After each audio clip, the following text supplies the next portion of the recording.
This morning we're going to be talking about something that is very, very important that we need to know in the Health Nugget about caffeine. Those of you who came to the Great Reset series, this will be a re-session, but I feel it's very, very important that those of you who weren't here can hear about it, and also a refresher for the others. So caffeine is actually the third most commonly concealed legal drug in the Western world. And so we're going to learn about the adverse effects along with the physical impacts and why it became so popular.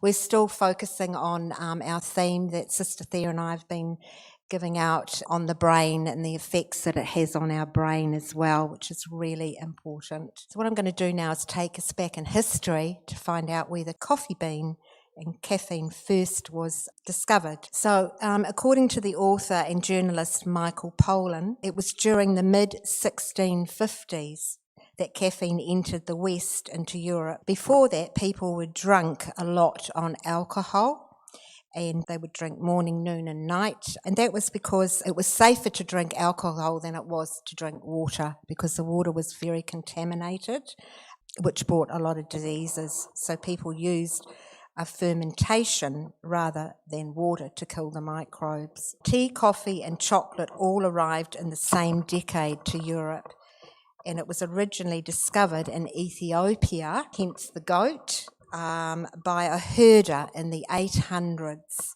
who noticed when his goat ate this particular berry, they would become very frisky and they'd stay up all night. He started experimenting and took it to the monks, who made a drink, and it resulted in having a very powerful psychedelic effect. As safe as alcohol made the water, boiling the water made it much safer, and coffee and tea both required boiling water.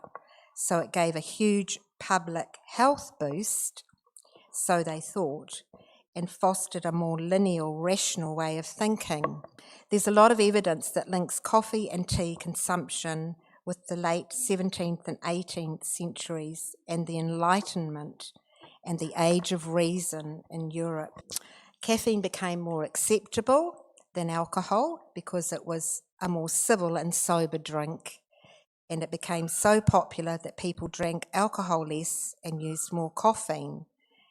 When the Industrial Revolution entered in and working night shifts became a reality, people needed a stimulant to stay up all night and work those late shifts, and so they turned to drinking alcohol, hence the terminology taking a coffee break. Michael Pollan states that there's a veil created between the self and caffeine, which in turn becomes the baseline of consciousness.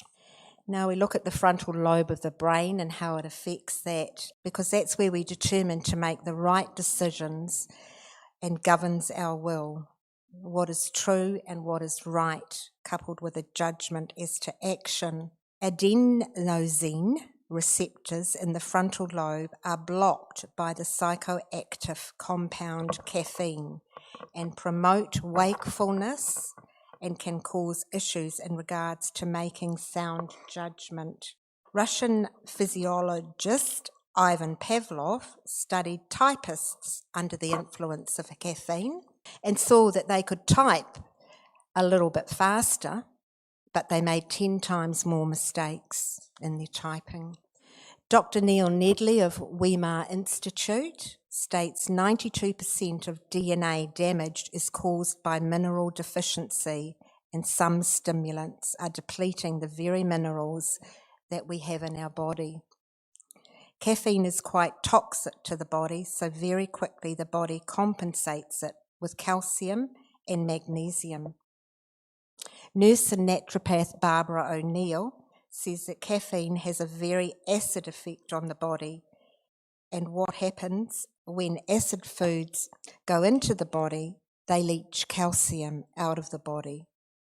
The most acidic substance is sulfuric acid, and the most alkaline acid is calcium. When a person is having caffeine, it creates a very acid condition in the blood, and the body says, help, I've got to get some calcium back into the blood.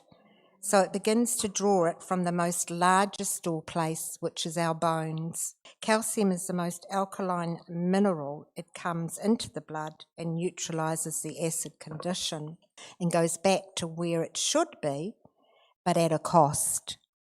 Now there's free calcium excess floating through the blood, and so it dumps it on the body in this, the results of bone spurs, arthritis, kidney stones and gallstones, to name a few. Studies also show you're more likely to base your behaviour on your emotions under the influence of caffeine, with chaotic flow of thoughts and speech, leading into sometimes irritability, as an example. So caffeine causes a blood sugar level rise, which causes an insulin response. And when caffeine enters the body, it goes into a crisis reaction. There is a way to stop caffeine without pain and suffering, praise God. And that is to have less of it each day. So it's about weaning ourselves off the caffeine. So 3 cups of coffee a day can become 3 half cups of coffee a day. And then we can go to 3 quarter cups of coffee, and then down to 3/8 of cups of coffee. Okay, and then you can start off with just 1/8 of a cup of coffee. Usually within a week, you can stop the pain and the suffering and the withdrawal. Water is the greatest substitute for caffeine. And because our bodies are made up of 90% of water, it makes sense to replace it with the correct fluids. You could think of it in terms of a car needing optimum oil to efficiently run on. And we wouldn't dare entertain the thought of putting water into our oil or coffee into our tank.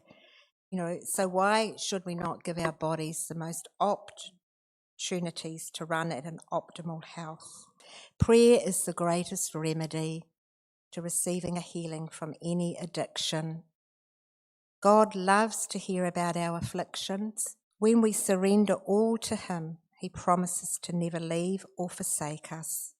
In Matthew 21:22, He says, "And all things whatsoever you shall ask in prayer, believing, ye shall receive."